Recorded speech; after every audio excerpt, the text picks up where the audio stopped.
பிடிச்சி கட்டி பிடிப்பாங்க சுத்தம். இப்ப நம்ம எல்லாமே ஒரு ஓட்டெக்ஸ் இருக்கு, ஓட்டெக்ஸ் இருக்கு, இங்க ஒரு ஓட்டெக்ஸ் இருக்கு, இங்க ஒரு ஓட்டெக்ஸ் இருக்கு. இந்த மாதிரி ஒரு வெள்ளக்கார ஊர்ல பாரு அவங்க டொர்னேடோ சொல்லி ஒரு சூறாவளி அது என்ன பண்ணுது? இழுத்துட்டு வீசிடும், இழுத்துட்டு அப்படி வீசும். அதேதான் சக்கரா. அந்த பிராணம் எழுத்துறதுனால கெட்டமான பிராணம் பாவம்னா வெளியாக்கிறோம். அப்படி வேலை செய்யறா எல்லாம் உங்களுக்கு மாட்டிக்கும்.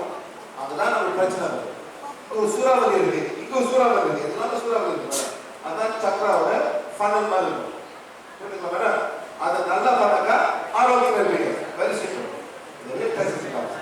ஓகே, நாம் அனைவரும் தன்னலமின்றி மற்றவர்களை ஆசீர்வதிக்கும் பொழுது பிரபஞ்சம் அல்லது தெய்வீக சக்தி நம்மை நோக்கி பாயும்.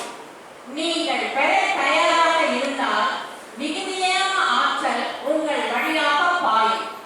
பிரபஞ்சத்திலிருந்து இந்த ஆற்றல் ஓட்டத்தை உணர சோதனை செய்து பாருங்கள். அவ்வளவு. இதே மாதிரி அந்த மனசு சாத்துக்கு போகுது, அனிமலுக்கு போகுது, பூமிக்கு போகுது, மூணுக்கு போகுது, எல்லாத்துக்கும் போகுது மேடம்.